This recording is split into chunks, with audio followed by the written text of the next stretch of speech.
بسم اللہ الرحمن الرحیم۔ السلام علیکم، welcome to my YouTube channel novel reader صاحب۔ کیسے ہیں آپ سب لوگ؟ میں ہوں آیت فاطمہ۔ ناولز آپ کو کیسے لگ رہے ہیں؟ میں بار بار آپ سے کہہ رہی ہوں میری روٹین اب سٹارٹ ہو گئی ہے، تو کائنڈلی چینل پر آیا کریں اور اپنی پسند کے جو ناولز ہیں وہ سنا اور پڑھا کریں، اور ساتھ میں کمنٹ بھی ضرور کیا کریں۔ آج ہم جو ناول پڑھ رہے ہیں وہ بہت ہی خوبصورت ونی بیسڈ ناول ہے، بہت پیارا ناول ہے۔ بہت زیادہ میں نہیں اس کے متعلق بتاؤں گی، قبیلوں کا یہ ناول ہے، ونی پہ ہے، سب کو ہی پتہ ہے جرگا سسٹم جو ہے۔ تو ناول ہے جی انا پرست، اور جو ہیں رائٹر وہ ہیں نادیہ امین۔ تو یہ اس کا یہ ماہنامہ کرن میں شائع ہوا تھا، اس کا منتھا یہ مجھے یاد نہیں ہے، تو جناب سٹارٹ کرتے ہیں۔ نادیہ امین کا انا پرست۔ جرگا نے جو فیصلہ کیا وہ ان کے لیے بہت سخت ثابت ہوا تھا۔ وہ باپ بیٹا کچھ پل کے لیے تو بالکل فریز ہو گئے تھے۔ آج کا دن تمہارے پاس ہے، آج آپس میں صلاح کر کے فیصلہ کر لو کہ اس قتل کے بدلے پیسے لوگے یا لڑکی۔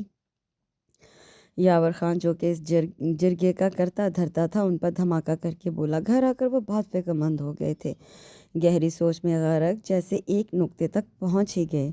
ہم رقم لے لیں گے، لڑکی نہیں۔ ہم ظفر بھائی کی بیٹی کو تو اب ہم چھوڑنے سے رہے، زبان دی ہے میں نے۔ باپ کی بات پر وہ کچھ پل کے لیے گمسم ہو گیا تھا، پھر لڑکھڑاتے لہجے میں بولا، ہم رقم نہیں لیں گے۔ اس کی بات پر اس کی ماں دم بخود رہ گئی۔ یہ کیا کہہ رہے ہو؟ تمہیں پتہ ہے کہ ہم فروا کے لیے ساری شاپنگ تک کر چکے ہیں۔ یہ تو منصور کی اس ناگہانی موت کی وجہ سے شادی رکی تھی، ورنہ تو کیا میں بھائی کو بیچوں؟ سارے لوگ مجھ پر تھوکیں گے، میں رقم لے کر بے غیرت بن جاؤں، میں بزدل بن کر ساری زندگی جیوں، یا تو مجھے اسے مارنے دیں یا پھر رقم نہ لیں بس۔ وہ غصے سے تلملاتا بولا، پاگل ہو تم؟ کیا میں اب اس بات کو بڑھاؤں کہ تم ان کو قتل کرو، کل وہ بدلہ لے اور میرا سارا خاندان اس برسوں تک چلنے والی دشمنی کی نظر ہو جائے؟ ایسا میں نہیں ہونے دوں گا۔ باپ نے بھی غصے سے کہا تو وہ حتمی انداز میں بولا، اگر رقم لوگے تو میں خود کو شوٹ کر لوں گا بس۔ انہیں شش و پنج میں مبتلا چھوڑ کر وہ چلا گیا، جبکہ دوسری طرف باپ بھی ایک حتمی فیصلہ کر چکا تھا۔ اگلے دن وقت مقرر پر جب جرگا بیٹھا تو یاور خان نے پوچھا، ہاں تو کیا صلاح کی ہے تم لوگوں نے؟ اس نے خاموش نظر اپنے باپ پر ڈالی اور بے خوف لہجے میں بولا، لڑکی۔ فوا اسے ملنے آئی تھی، وہ اپنے کمرے میں بیٹھا کمپیوٹر پہ کچھ کام کر رہا تھا۔ کیا ہو رہا ہے؟ وہ اس کے قریب کھڑی پوچھ رہی تھی۔ آفس کا کچھ کام تھا وہ کرنا تھا۔ اس نے کمپیوٹر آف کر دیا۔ کب لا رہے ہو بیوی؟ اس نے طنز کیا۔ کل، اس نے سرسری بتایا تھا۔ پھر تو تم بہت خوش ہوگے۔ اس نے طنز کا دوسرا تیر پھینکا تھا۔ ایک لحظہ وہ چپ رہا، پھر بولا، تمہیں کیا لگتا ہے میں اس سب کا ذمہ دار ہوں؟ کیا محبت میں شادی کر رہا ہوں یہ جرگا میں نے بٹھایا ہے؟ ہاں، میں نے رقم نہیں لی کیونکہ میں اپنے بھائی کو نہیں بیچنا چاہتا تھا۔ میں جھکی نظروں سے ساری زندگی بسر نہیں کرنا چاہتا تھا۔ بھائی کی رقم کھا گیا، یہ تانا میں نہیں سن سکتا تھا۔ اور تم اس لڑکی کے بارے میں پوچھ رہی ہو تو پہلے ہی ماں مجھے منع کر چکی ہے کہ نہ تو میں اسے ہاتھ لگاؤں گا، نہ ہی اسے اپنی بیوی سمجھوں گا، بلکہ وہ میری، ہم سب کی نوکرانی ہوگی۔ میں یہ بھی مان چکا ہوں، اور کیا کروں میں؟ اب تم یہ فیصلہ کر لو کہ تم میرے ساتھ شادی کرو گی یا نہیں۔ اس کی تفصیلی بات پر وہ مسکرا کر بولی، ٹھیک ہے جناب، جب خالہ نے میری سائیڈ لی ہے تو میں بھی راضی ہوں۔ وہ مسکرائی تھی۔ تمہیں پتہ ہے نا میں تم سے بہت محبت کرتا ہوں، لیکن یہ سب جو ہوا اس میں کم از کم میرا قصور تو نہیں۔ میں بھی تم سے ہی شادی کرنا چاہتا ہوں۔ وہ اسے اپنی محبت کا یقین دلا رہا تھا اور وہ اس کی محبت کا اعتبار کرتی تھی۔ آج وہ نکاح کر کے اسے لے آیا تھا۔ نکاح کے وقت اس کا باپ اور چھوٹا بھائی توقیر بھی تھا۔ کمرے میں داخل ہوتے وقت ماں کی نصیحت اور قسم اسے یاد تھی، تم نے اسے بیوی نہیں سمجھنا، وہ دشمن کی بیٹی ہے، اس گھر کی بہو نہیں بن سکتی۔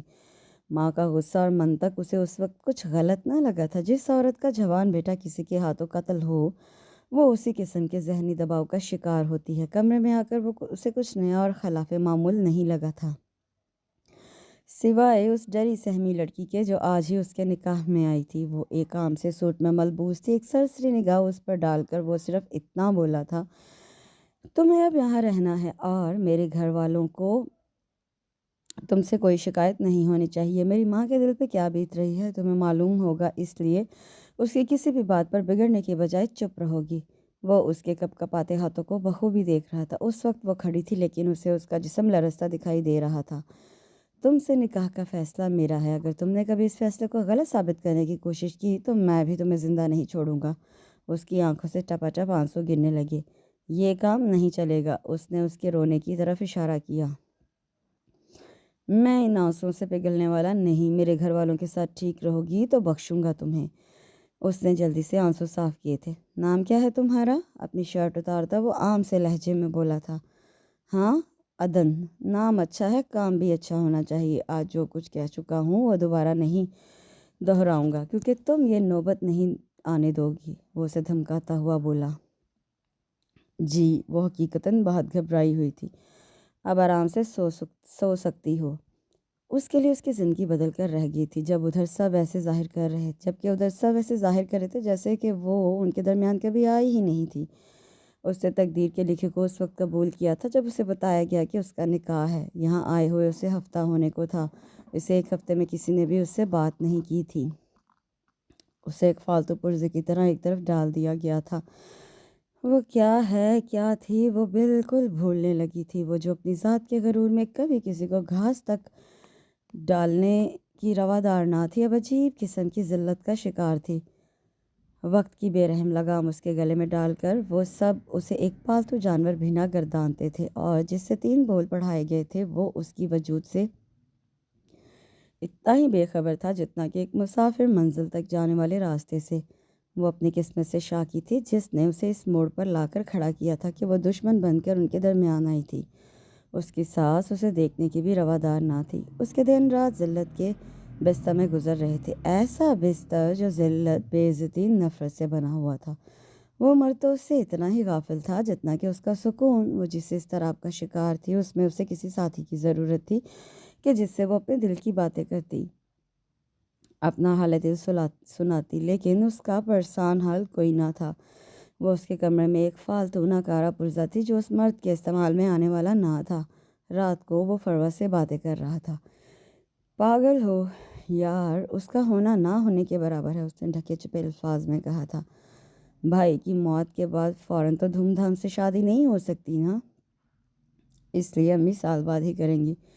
پلیز تم فضول کے خدشات نہ پالو، سب ٹھیک ہوگا۔ تم مجھ سے ڈرتی ہو، اس میں ایسی کوئی خاص بات نہیں کہ جس سے تمہارا سا ہو۔ وہ چہرے پر دلکش مسکراہٹ سجاتا بولا تھا۔ اکثر رات کو وہ فروا کے ساتھ باتیں کرتا رہتا تھا۔ اس کی باتوں سے وہ یہ اندازہ لگا چکی تھی کہ اس کی بات طے تھی اور سال بعد ان کی شادی ہونے والی تھی، جو بھائی کی موت کی بنا پر تاخیر کا شکار ہوئی تھی۔ پھر اس بات کی تصدیق ماں کی زبان سے سن کر بھی ہو گئی تھی۔ فوا بہت روتی ہے تمہارے اس نکاح کے بارے میں سوچ کر، ماں اس کے قریب بیٹھی کہہ رہی تھی۔ وہ جو چائے پی رہا تھا چمبے سے اسے دیکھنے لگا۔ باجی کو میں نے بتایا بھی ہے کہ اس کا نکاح کون سا اس کمزاد کے ساتھ پسند کا ہے، مجبوری کی بات تھی، وہ اس گھر کی نوکرانی ہے اور بس۔ میں نے اسے کہہ دیا ہے کہ میرا بیٹا اسے منہ نہیں لگاتا۔ ماں کی بات پر وہ پہلو بدل کر رہ گیا تھا۔ ماں کبھی کبھار کچھ زیادہ ہی غلط بول جاتی تھی۔ وہ کچن میں برتن دھوتی سب سنتی رہی۔ پھر اس نے خود پر ایک خول چڑھا لیا، بے حسی اور ڈھٹائی کا۔ وہ واقعی خود کو اس گھر کی نوکرانی سمجھنے لگی تھی۔ اس کے بھائی نے قتل کر کے جو خطا کی تھی اس کا بھگتان اس نے بھگتنا تھا۔ وہ خود کو یقین دلا چکی تھی اس سزا کے لیے جس اس نے خود کو ان کے حوالے کر دیا تھا۔ اس کی 2 ننندیں اس سے بات نہیں کرتی تھیں، ان کا انداز اپنی نفرت کا اظہار کرتا رہتا تھا۔ وہ اس کے سامنے بار بار اپنی خالہ زاد کا ذکر کرتی رہتی تھی۔ بھائی اور فروا میں بہت محبت ہے، وہ اس کا دل جلانا چاہتی تھیں لیکن اس پر تو گویا ان باتوں کا کوئی اثر نہیں ہونے والا تھا۔ گھر میں ساس، سسر، 2 نندیں اور ایک دیور تھا، جبکہ ساتھ ہی زنجابیل کے چچا کی فیملی رہتی تھی۔ دونوں گھرانوں کا آنا جانا تھا۔ وہ ایک بار بھی ان کے گھر نہیں گئی تھی، نہ ہی انہوں نے کبھی جھوٹے منہ آنے کو کہا تھا۔ وہ دن بھر کاموں میں جٹی رہتی، اس کے ارد گرد کیا ہو رہا ہے اس سے خبر لینا چھوڑ دی تھی۔ وہ سزا کے دن گزار رہی تھی، باقی کسی بھی چیز سے اس کا سروکار نہ تھا۔ فروا آئی تھی، وہ زنجبیل کے ساتھ کمرے میں بیٹھی باتیں کر رہی تھی۔ جب وہ چائے لے کر گئی تو اس نے بڑے ناقدانہ انداز میں اس کا جائزہ لیتے ہوئے زنجبیل کو مخاطب کرتے ہوئے کہا تھا، کیا جرگہ میں کرنے کے لیے یہی فیصلہ رہ گیا تھا؟ پھر کچھ تامل کر کے کہنے لگی، بیچاری مفت میں گئی، اس کا تعصب بھرا انداز اسے اندر سے بالکل کھوکھلا کر گیا تھا۔ چائے رکھ کر اس سے پہلے کہ وہ جاتی، جب زنجبیل نے اس سے کہا، میرے کپڑے پریس کرو، مجھے باہر کسی کام سے جانا ہے، اس نے حکم دیا۔ کہیں محبت تو نہیں کر بیٹھے، اس نے کچھ جلے کٹے انداز میں کہا تو وہ مسکرا کر بولا، بھلا تمہاری محبت کہیں اور جانے دیتی ہے؟ I really love you. یہ بیچاری تو، او نو یار، اس نے سر نفی میں ہلایا تھا۔ وہ صبح سے کچن میں لگی ہوئی تھی۔ سارے کچن کو صاف کر کے اس نے دوپہر کے لیے کھانا بنانا شروع کیا۔ مٹر قیمہ بھون کر اس نے چاول بنائے اور دم پر لگا کر سلاد کاٹنی شروع کی۔ اس دوران فرح آئی۔ میرے لیے ایک کپ چائے بناؤ اور آملیٹ بھی۔ سلاد چھوڑ کر اس نے اس کے لیے چائے اور آملیٹ بنایا اور اسے دے کر دوبارہ سے سلاد بنانے لگی۔ سارا کھانا تیار کر کے اس نے روٹیاں بنانی شروع کی۔ کچھ ہی دیر میں سب آ گئے تھے۔ آج اتوار تھا، سب گھر پہ تھے۔ روٹیاں بنا کر اس نے کھانا ٹیبل پر لگایا۔ اس نے ان سب کو کھانے پر بلایا اور خود رائتا لانے کچن میں آئی جو رکھنا بھول گئی تھی۔ شکل دیکھو، پوری مکار لگتی ہے، اتنی اکڑ اور غرور ہے، نہ مجال ہے جو کسی سے بات کرے، جیسے میں اسے بڑی دھوم دھام سے بیاہ کر لائی ہوں، اس کی ساس تنفر سے کہہ رہی تھی۔ وہ رائتا لے کر آئی تو سسر غصے سے بولے، یہ نمک اتنا ڈالا جاتا ہے کیا؟ باپ کے گھر میں بھی تم اتنا نمک ڈالتی تھیں؟ پلیٹ اٹھا کر انہوں نے پورے زور سے زمین پر پٹک دی۔ وہ گم سم سی کھڑی دیکھتی رہ گئی۔ کھانے کی ٹیبل پر مکمل سکوت طاری ہو گیا تھا۔ باپ کیا کہہ رہا تھا، اس کی بیوی کی کتنی بے عزتی ہو رہی تھی، اسے گویا پرواہ ہی نہ تھی۔ وہ مکمل بے نیاز بنا کھانا کھاتا رہا۔ ایک دکھ بھری نظر اس پر ڈال کر وہ ٹوٹی پلیٹ کے ٹکڑے اٹھانے جھکی تو ایک بار پھر چلاتی آواز اس کے کانوں میں پڑی تھی، اب بار بار اپنی شکل کیا دکھا رہی ہو؟ دفع ہو جاؤ یہاں سے۔ ہاتھ میں پکڑے ٹکڑے اٹھائے وہ فوراً سے بیشتر اٹھی اور وہاں سے چلی گئی۔ ایسا اکثر و بیشتر ہوتا تھا، ذرا سی بات پر اسے لتاڑ کر رکھ دیا جاتا تھا۔ اس کا چھوٹا دیور اس سے بدتمیزی کر جاتا، وہ خاموشی سے بس سنتی اور دیکھتی۔ وہ ایک دیوار بن گئی تھی، ایسی دیوار جو بارش، طوفان، ہر موسم کی سختی شدت کو برداشت کر کے اسی تن فن سے کھڑی دیکھنے والے کو اپنے وجود کا احساس سے دوچار کرتی ہے۔ وہ ان سب کے لیے گویا ایک دیوار کی سی تھی، خاموش، جامد، نہ ٹوٹنے والی نہ جھکنے والی۔ اس کی راتیں دبی اس کارپٹ پر گزرتی اور دن بے عزتی کی چادر اوڑھ کر۔ وہ زندگی نہیں جی رہی تھی بلکہ زندگی اسے جی رہی تھی۔ رات دیر تک وہ فروا کے ساتھ محبت بھری باتیں کرتا رہا تھا، اس لیے صبح کافی دیر سے جاگا تو اس کا غصہ بھی اسی پر اتارا۔ تم نے صبح مجھے اٹھایا کیوں نہیں؟ مجھے آفس دیر ہو گئی ہے۔ کہاں ہوتی ہو؟ ہر وقت خیالی چہرہ لیے۔ اتنے عرصے میں اتنی تفصیلی بات اس نے پہلی بار کی تھی۔ جواباً وہ خاموش رہی۔ اگر وہ صفائی میں کچھ بولتی تو وہ اس کے لیے زیادہ برا ثابت ہو سکتا تھا، جو کہ کئی بار ہو چکا تھا۔ اس لیے اب وہ خاموشی ہی اختیار کیے ہوئے تھی۔ یہاں آئے ہوئے اسے 10 مہینے ہونے لگے تھے۔ آہستہ آہستہ گھر میں اس کی شادی کی تیاریاں شروع ہونے لگی۔ شاپنگ ہو رہی تھی۔ فروا بھی یہاں آ کر ان کے ساتھ بازار جا کر اپنے لیے شاپنگ کرتی تھی۔ اسے لگ رہا تھا کہ وہ ان سب کے لیے اتنی ہی غیر اہم ہے جتنی کہ وہ خود اپنے لیے۔ صبح سے موسم ابار آلود تھا اور کسی وقت تو بارش کے قطرے زمین کی پیاس کو بجھانے بھی لگتے۔ وہ آفس سے آج جلدی گھر چلا آیا کہ موسم کچھ بے اعتبار سا ہو رہا تھا۔ کمرے میں داخل ہوتے ہی اسے سسکی کی آواز سنائی دی تھی۔ یکدم آواز کے سمت اس نے دیکھا، لیکن اس سے پہلے ہی وہ ہڑبڑا کر اٹھی اور سر پر دوپٹہ ڈال کر کچھ گھبراہٹ میں ارد گرد دیکھنے کی سعی کرنے لگی۔ اس کی موٹی آنکھیں آنسوؤں سے لبریز تھیں، اس کی گھنی لمبی پلکیں آنسوؤں سے تر اس وقت اس کے چہرے پر کربناک تاثرات پیدا کر رہی تھیں۔ کچھ پل وہ بڑی خاموشی سے اسے دیکھتا رہا۔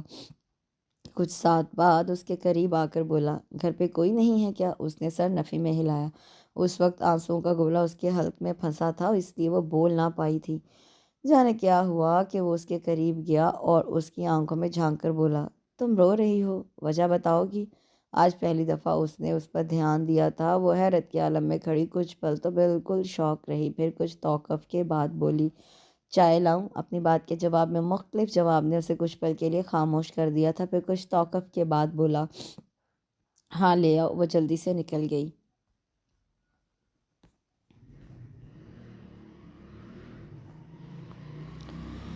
شادی کی تیاریاں عروج پر تھی۔ وہ خود بھی بہت خوش تھا، خوشی اس کے پورے وجود سے پھوٹتی نظر آ رہی تھی۔ آج کل ہر وقت اس کے چہرے پر ایک مسکراہٹ طاری رہتی۔ اس کا رویہ اس کے ساتھ بھی تھوڑا بہت نرم سا ہو گیا تھا کہ وہ اب ایک آدھ بات کر لیتا رہا۔ جب وہ سونے کے لیے لیٹی تو وہ اسے بلا کر بولا، یہ لو روپے، اگر اپنے لیے کچھ خریدنا چاہو۔ اس نے اس کے ہاتھوں میں دبے نوٹوں کو ایک نظر دیکھا اور پھر بنا کچھ کہے خاموشی سے لے لیے تھے۔ وہ اپنا زیادہ وقت پودوں اور درختوں کے ساتھ بتانے لگی تھی۔ جب بھی فارغ ہوتی پودوں کی کیاریوں میں گھسی پودوں کی کانٹ چھانٹ کر رہی ہوتی۔ چچا الیاس کے دونوں لڑکے، جن کی عمریں 10 اور 8 سال کی تھی، اس کے بہت اچھے دوست بن گئے تھے۔ وہ ہر وقت اس کے پاس بیٹھے باتیں کرتے رہتے۔ 8 سالہ وکی کو تو گویا اس سے ملے بنا چین نہ تھا۔ وہ نوٹ کر رہا تھا کہ وہ خود کو مکمل مصروف کیے ہوئے تھی۔ اس وقت بھی وہ سب آج کی شاپنگ دیکھ رہے تھے جب وہ دور بیٹھی وکی کے ساتھ باتیں کرتی کسی بات پر مسکرائی تھی، پھر وکی کا ہاتھ پکڑ کر اسے گدگدانے لگی تھی۔ وہ کھلکھلا رہا تھا، نہ چاہتے ہوئے بھی اس کی توجہ شاپنگ اور متعلقہ چیزوں کی جانب مبذول نہ ہو سکی۔ وہ مسلسل اسے دیکھے جا رہا تھا۔ وہ اس وقت ماحول سے بے نیاز اس بچے کے ذریعے سکون محسوس کرنا چاہ رہی تھی، یا شاید وہ اس گھر، اس شخص سے بالکل بے نیاز ہو گئی تھی۔ شادی کے دن قریب آ رہے تھے۔ اس نے آفس سے چھٹیاں لے لی تھی۔ وہ اس شادی پر بالکل مطمئن دکھائی دے رہی تھی۔ اکثر نظریں اس نے خود پر اٹھتی محسوس کی تھیں جو بڑی ترہم بھری تھیں، جن میں اس کے لیے ترس تھا، رحم تھا، لیکن وہ خود پر رحم نہیں کھا رہی تھی۔ اسے اپنا آپ اتنا ہی لا تعلق نظر آ رہا تھا جس طرح کوئی بھی نارمل بندہ اس شادی میں شریک ہو کر خود کو لا تعلق محسوس کر سکتا تھا۔ وہ اس شادی سے ناراض نہیں تھی، وہ خود کو یہی جتا رہی تھی۔ بارات کے دن اس کا سوٹ اس نے سنبھال کے رکھا تھا۔ جب وہ تیار ہونے کمرے میں آیا تو سوٹ مل کے ہی نہ دے رہا تھا۔ نوکر کے ذریعے اس نے اسے بلوایا۔ کہاں رکھے ہیں کپڑے؟ تمہیں پتہ ہے کتنی دیر ہو رہی ہے؟ اس نے کچھ برہمی سے کہا تھا۔ خاموشی سے کپڑے نکال کر اس نے اس کے بیڈ پر رکھے اور جانے لگی کہ وہ اسے روکتے ہوئے کہنے لگا، بارات میں تم جاؤ گی؟ یہ سوال تھا یا وہ بتا رہا تھا؟ اسے کچھ سمجھ نہیں آئی۔ وہ کچھ الجھن آمیز انداز میں دیکھنے لگی تو وہ وضاحت کرتے ہوئے بولا، کس کی گاڑی میں جاؤ گی؟ میں گھر پر رہوں گی، ادھر کام بھی پڑے ہیں، کسی کا گھر پر رہنا تو ضروری ہے نا، میں رکوں گی، میں نے امی سے کہہ دیا ہے۔ تفصیل سے بتا کر جانے لگی کہ ایک بار پھر اس نے کہا، دیکھو مجھے تم سے ایک ضروری بات کرنی ہے۔ کچھ دن تک تو ہم اس دوسرے کمرے میں رہیں گے، لیکن دراصل مجھے اپنے کمرے میں رہنے کی عادت ہے، اس لیے ہم ادھر شفٹ ہوں گے۔ وہ کیا کہنا چاہ رہا تھا وہ بخوبی سمجھ رہی تھی، اس لیے سر ہلاتی کہنے لگی، سارا گھر آپ کا ہے، اس میں پوچھنے کی ضرورت ہے نہ ہی بتانے کی۔ وہ بارات کے ساتھ نہیں گئی تھی کہ گھر میں کام پڑے تھے جو کہ اسے کرنے تھے۔ رات کافی دیر میں ان کی واپسی ہوئی۔ فروا دلہن بنی بہت پیاری لگ رہی تھی۔ وہ دونوں ساتھ بیٹھے بڑے اچھے لگ رہے تھے۔ اس وقت سب سے ہی دور وہی کھڑی تھی۔ آج بھی وہ ان میں سے نہیں تھی، ان سے الگ تھی، ان کا حصہ نہیں بنی تھی، ایک ٹوٹا حصہ تھی جو خستہ حالی کا شکار ہو رہی تھی۔ صبح ناشتے کے لیے وہ ان کے کمرے کے دروازے پر دستک دینے لگی کہ دروازہ ایک دم کھلا تھا۔